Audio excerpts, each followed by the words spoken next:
മിടുക്കനൈവൻ പാവം കട്ടൻ ചായ കുടിക്കുക.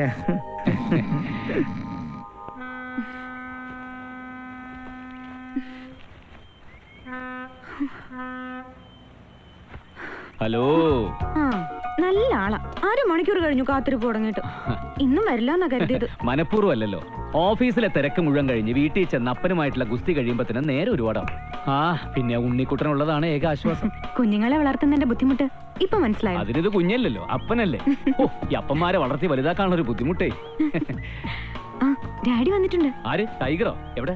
ഇവിടെ അല്ല, വീട്ടില്. ഓ, പിന്നെ ഡാഡിക്ക് ഒന്ന് കാണണോന്ന്. അതിനെന്താ കാണാലോ. എവിടെ എപ്പോ വരണമെന്ന് മാത്രം പറഞ്ഞാ മതി.